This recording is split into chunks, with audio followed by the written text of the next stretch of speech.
Hey, it's not Goku, but I can guarantee this is going to be better than Evolution.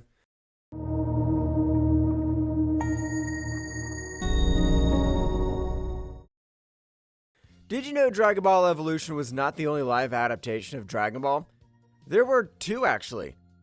One Korean movie from 1990 called Son Goku Fights, Son Goku Wins, and another from Taiwan in 1991 called The Magic Begins. Despite that, there are some live-action adaptations made by dedicated fans all over the world.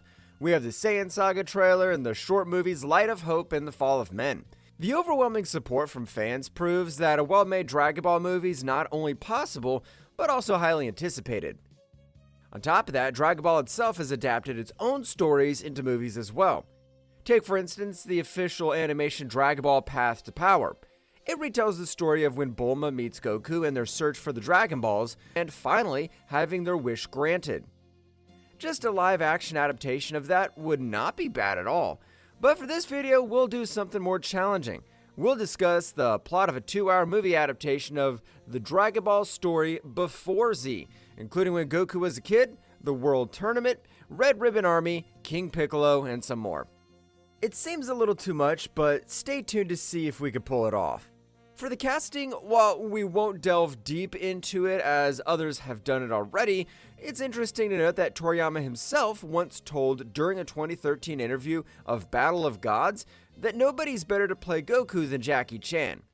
Though Jackie does not age like the Saiyans, it highlights the playful and energetic spirit Goku embodies and how it is meant to be portrayed on the big screen. We would definitely need a talented Asian martial artist for this role and for the Saiyans in general. The overall feeling of this movie would be a fantastic journey, filled with excitement, playful interactions, and thrilling battles. Think The Forbidden Kingdom, for instance, and it could follow a PG-13 rating. Unfortunately, Akira Toriyama, the series creator, passed away in 2024 and will not have his guidance anymore, but we'll do our best to honor his legacy. With all things clear, grab your popcorn, turn off the lights, and let's see where this story takes us. The prologue starts with the narrator telling the legend of the 7 magic Dragon Balls that, when united, can grant any wish a person desires.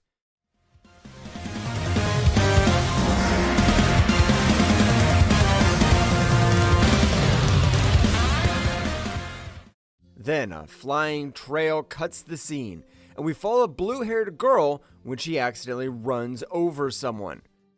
The beginning of the story will be similar to how it happens in Path to Power, and will be introduced to both Bulma and Goku. As they argue, Goku would think that she is actually a metal monster, and Bulma would shoot him, but it had no effect. In this version, Bulma would be 16 years old just like in the manga, but Goku would be 15 years old, the same age he had during the King Piccolo saga, but still being as tall as a kid. After they get to know each other a little better, Goku tells her about his tale. He also tells her he used to live there with his grandpa, and he came back to ask for his blessing before participating in the World Martial Arts Tournament. Bulma shows him 2 more Dragon Balls and tells him about the magic dragon that appears when gathering all 7 of them. Bulma wanted to wish for a hot boyfriend, and she was determined to get the Dragon Ball from Goku, to the point she even offered to let Goku peek her underwear for that. Goku was not interested in her, nor in giving away the only memory he had from his grandpa, and only agreed to lend it for a short time and only after the tournament. This introduction section would last around 10 to 15 minutes. In the next scene, Bulma arrives at the World Tournament, where she meets Goku, Krillin, Master Roshi, and Launch. Noticing how pretty Bulma was, Master Roshi would try to touch her inappropriately, just to end up with a bleeding nose. Before the tournament starts, Roshi teaches Goku and Krillin his special Kamehameha technique. Goku quickly grasps the technique, while Krillin takes a bit longer. In the tournament, both Goku and Krillin would easily defeat each of their opponents and eventually face off against each other before the final round. As they fight, flashbacks of their training under Master Roshi and the Tenkaichi song would play out to create a feeling of rivalry, but also of companionship, as it is important to establish their strong friendship early on. They would be evenly matched through most of the fight, But Goku shows he has been holding himself back all this time and knocks Krillin out of the arena with such high speed normal eyes can't see. He then prepares to face Tien in the final round. Master Roshi reveals that Tien Shin Han is a student of the Crane Hermit, a rival school. And before that, the Crane Hermit had previously trained alongside Roshi under the same master. Tien proved to be a tough fighter, and things got even harder for Goku when Tien used his forearms technique. With many twists and turns, Tien starts using his flight technique to attack. Goku didn't leave himself behind and used the Kamehameha wave to reach him, but in the end, Goku was knocked out of the arena mere seconds before Tien. By being the runner-up, Goku also receives prize money, but as Goku has no interest in money, Master Roshi invites everyone out for dinner. The group would be celebrating, but Krillin has not yet arrived. Feeling something was off, Goku went back to the tournament ground and found his friend dead and the Dragon Balls stolen. The killer was still fleeing the scene, so Goku summoned his flying Nimbus to pursue him. The killer arrived at a secret location and handed over the Dragon Balls to a group of people, including the Crane Hermit, Tien, Chaozu, and other unknown figures. Goku interrupts them and challenges the killer to a fight. He presents himself as Tao Pai Pai, the younger brother of the Crane Hermit, and goes with Goku to a forest area where they fight. Goku's overpowered by mercenary Tao and was seriously wounded when the mercenary throws a grenade at him. His flying Nimbus came to his aid and sacrificed itself to bring the grenade back, defeating the mercenary. Master Roshi and the others were following behind Goku, and when they arrived, Roshi recognized Piccolo Daimyo and explained who he was. Piccolo was a demon who lived long ago and spawned an army of demonic offspring, making the world a living hell. It was with the efforts of Roshi and his master Mutaito that they managed to seal Piccolo into a rice container and throw him into the sea. But somehow the Crane Hermit released him again.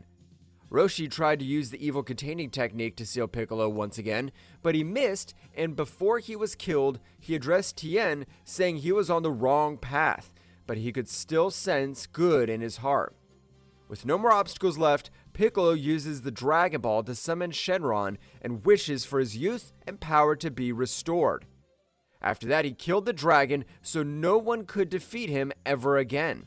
He departs, leaving Bulma and Launch alive to witness his future reign of terror.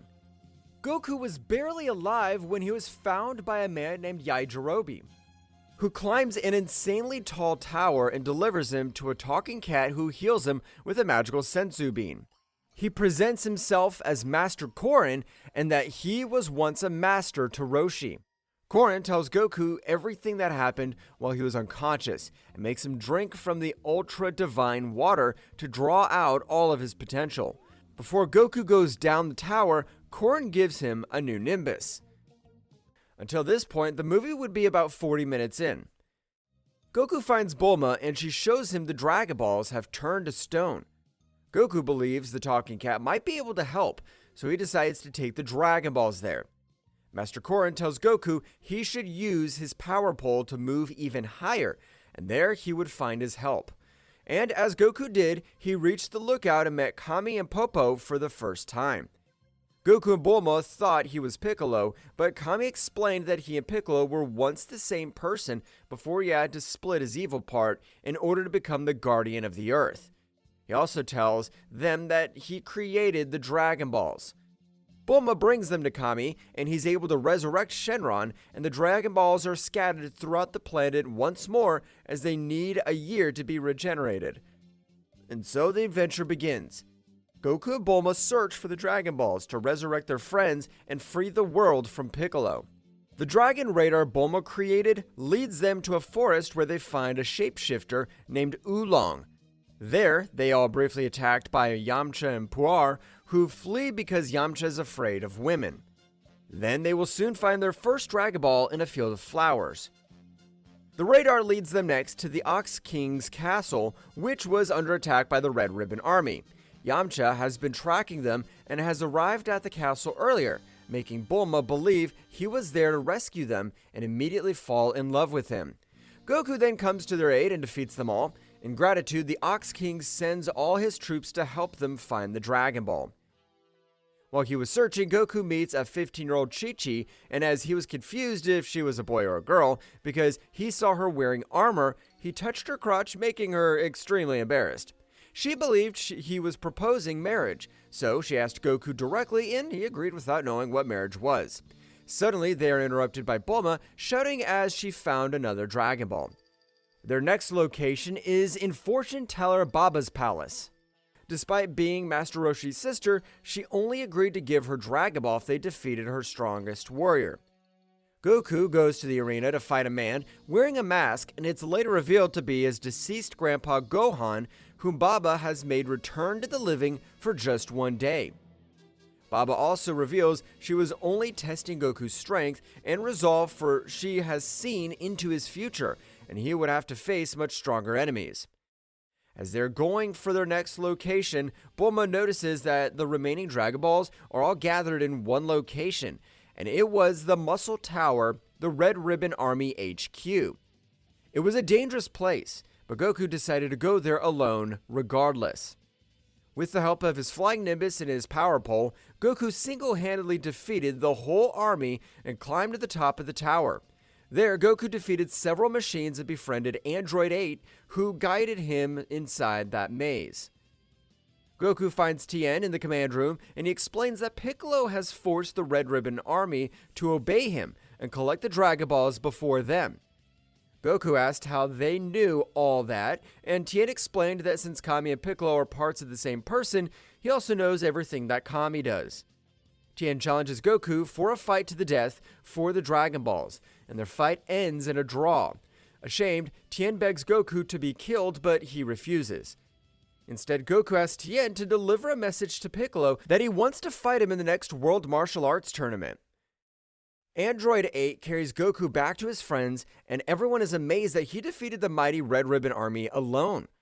Goku tells them what happened and that he'll be going to the lookout to train for his fight with Piccolo. As Tien was left alive, his internal conflicts grew further, and he decided to walk alone to understand his path. Until this point, the movie will have around 30 to 40 minutes to end. 3 years have passed, and Goku reunites with his friends on a rainy day before the tournament. They didn't recognize him before he took away his turban. Goku asks why they all shrink, but they were impressed that it was him who actually got taller. They also noticed he did not have his tail, and Goku informed it was Kami's decision to cut it off. Suddenly, Tien and Chaozu appear, and Tien apologizes for his past mistakes, expressing his willingness to join their fight against Piccolo, and to that, they are both welcomed. The participants are called in, and the announcer informs them the tournament can't start because only 7 participants have registered, and they need at least 8 for the matches. It looks like everyone is afraid of King Piccolo. Chaozu volunteers to fight too, much to Tien's concern, and so the tournament starts. It would also be interesting to see a cameo of Toribot in the audience, just like the cameos of Stan Lee. The order of the fights is drawn, and Tien goes to the first match. His opponent is Mercenary Tao, who survived the explosion and spent all his fortune to reconstruct his body as a cyborg. Mercenary Tao said Tien was going to pay for his betrayal, and he was going to kill Chaozu and Goku after him. Tien did not hold back and took the upper hand against his former idol, so Cyborg Tao attacked him with a sword and was disqualified for using a weapon, going against the tournament rules. Tien agrees to keep fighting and knocks him out. Then he delivers Tao to his former master, forcing them to leave as he never wants to see them again. Goku fights a mysterious girl in the next match, and she throws her frustrations at him for not remembering her or the promise of marriage he made. Goku gets even more confused and asks who she was, but she refuses to tell him unless he defeats her, and she starts a barrage of attacks. So Goku shows an incredible feat by knocking her out of the arena by just using the winds that his punch produced. She was impressed that her future husband was a very strong man and revealed herself to be Chi-Chi, the daughter of the Ox King. Goku remembers she was that girl he met years ago and agreed to marry her. For the next fight, instead of Krillin, Piccolo fights Chaozu and wins with just the flick of his finger. After that, Yamcha loses to a clumsy man named Shen. And the next round, Goku faces Tien, who wants to see the results of his training and wants to make sure that only the best of them would face Piccolo. Tien put up a good fight, but he was no match for Goku as he showed superior skills throughout the fight. Tien uses the multiplication technique to attack Goku from all directions, but Goku shows an incredible speed and knocks all 4 of them off the arena. Tien recognizes his defeat and cheers for Goku in the final round, but before that, Piccolo has to face Shen, who reveals to be under the control of Kami. Piccolo mocks and warns him that if one of them dies, they both will die, and the Dragon Balls will disappear forever. Kami doesn't intend to fight, but uses the evil containing technique to try to imprison Piccolo like before. Kami was not expecting that Piccolo had developed a reverse technique, and it was Kami who was locked in the container instead. And by the tournament rules, since Shen was unconscious, he lost by the count of 10.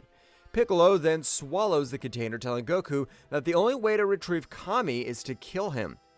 However, if Piccolo dies, so too will Kami, and the hopes of reviving his friends would be forever gone. The final fight between King Piccolo and Goku starts, and would be the longest fight of the movie. Piccolo revokes the rules of killing and of ringing out. Then they both start by removing their heavy weights and charging against each other. While they exchange blows, Goku struggles with the idea of killing Piccolo. He, however, flies up the sky and declares he will kill everyone in the arena, even the innocent people, and shoots an energy blast.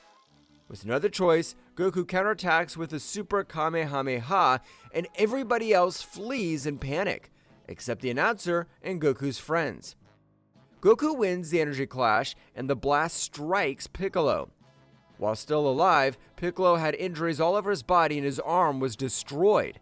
Showing he was still up to fight, Piccolo effortlessly rips off his own arm and shocks everyone, as a new one quickly grows in its place. Goku, finally at peace with killing Piccolo and losing his friends forever, uses all his strength and unleashes a meteoric combination to finish him off once and for all.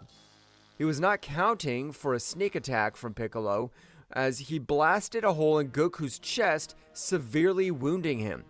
Still not done, Piccolo also attacks his knees and his wound making Goku unable to move. Piccolo wanted not to just kill him, but to show that no one could exceed his power, and then he proceeded to grow to a gigantic size and was ready to deliver the final blow. But it was not over yet for Goku. In a desperate move, Goku, with just one arm, propels himself with a Kamehameha and puts every last strength into a single punch. It was so strong it caused a hole in Piccolo's stomach, and Goku reached the other side. Goku also took the container from Piccolo's insides, and they released Kami. As for Piccolo, the damage was so strong he had no energy to regenerate and would soon meet his end. However, he gathers his remaining energy and spills an egg very far away. With this, he falls back and dies. Goku has not just stopped King Piccolo's reign of terror, but now he's declared the strongest fighter in the world. And after being cured by a senzu bean, Goku begins to celebrate. In time, they use the Dragon Balls to resurrect all the people killed by King Piccolo, including Master Roshi and Krillin. Kami recognizes he has failed and offers his position of Guardian of Earth to Goku.